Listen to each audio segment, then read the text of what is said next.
হাজার বছর ধরে আমি পথ হাঁটিতেছি পৃথিবীর পথে, সিংহল সমুদ্র থেকে নিশীথের অন্ধকারে মালয় সাগরে।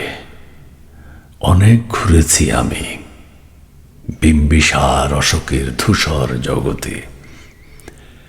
সেখানে ছিলাম আমি আর দূর অন্ধকারে বিদর্ভ নগরে।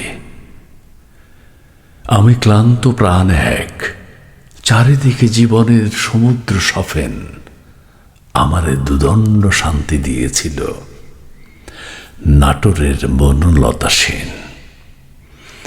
চুল তার কবেকার অন্ধকার বিদিশার নিশা, মুখ তার শ্রাবস্তির কারুকার্য।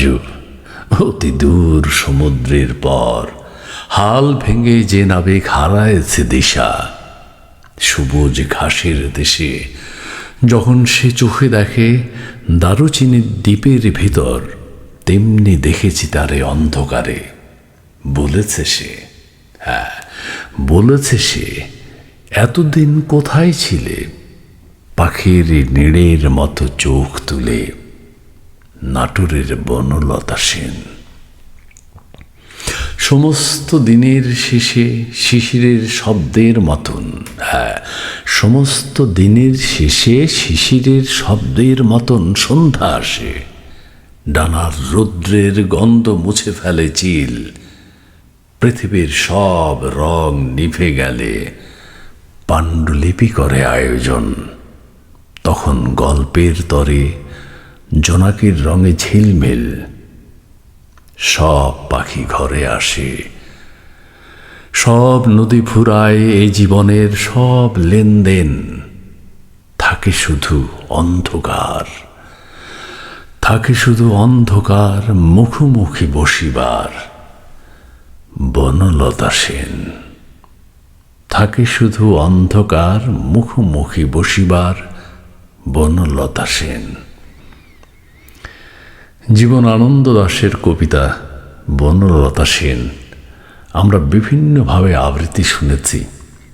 আজকে কবিতাটি আমি দেখেছি, আমার কাছে খুব ভালো লেগেছে। আগে পড়েছি, এখনও আবার পড়লাম। আমি কিন্তু আবৃত্তি শিল্পী নই, আমি আবৃত্তি করি না।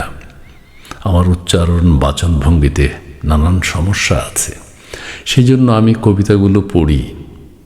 জীবনানন্দ দাশের এই অমর সৃষ্টি বনলতা সেন, বনলতা সেন আমাদের সবাইকে ভাবায়। আমরা যখন কবিতা আবৃত্তি করতে শিখি বা যারা শিখেন তারা প্রত্যেকেই এই কবিতাটি আবৃত্তি করেন, প্রত্যেকের নিজস্ব ঢঙ্গে নিজস্ব ভঙ্গিমায়। বাচনভঙ্গি আলাদা, তার মতো তার নিজস্বতায়। আমি চেষ্টা করেছি আমার মতো করে পড়তে। কত সুন্দর জীবনানন্দ দাশের এই কবিতাটি। হাজার বছর ধরে আমি পথ হাঁটিতেছি পৃথিবীর পথে, সিংহল সমুদ্র থেকে নিশীথের অন্ধকারে মালয় সাগরে। অনেক ঘুরেছি আমি বিম্বিসার অশোকের ধূসর জগতে। সেখানে ছিলাম আমি আরো দূর অন্ধকারে বিদর্ভ নগরে।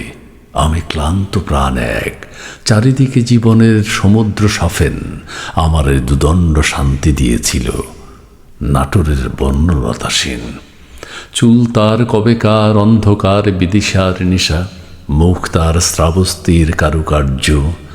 অতি দূর সমুদ্রের পর হাল ভেঙে যে নাবিক হারায়েছে দিশা, সবুজ ঘাসের দেশে যখন সে চোখে দেখে দারুচিনি দ্বীপের ভিতর, তেমনি দেখেছি তারে অন্ধকারে।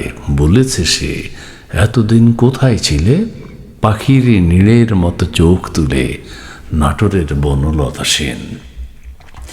সমস্ত দিনের শেষে শিশিরের শব্দের মতন সন্ধ্যা আসে। ডানার রৌদ্রের গন্ধ মুছে ফেলে চিল, পৃথিবীর সব রং নিভে গেলে পাণ্ডুলিপি করে আয়োজন। তখন গল্পের তরে জোনাকির রং ঝিলমিল, সব পাখি ঘরে আসে। সব নদী ফুরায় এ জীবনের সব লেনদেন, থাকে শুধু অন্ধকার মুখোমুখি বসিবার বনলতা সেন। ধন্যবাদ।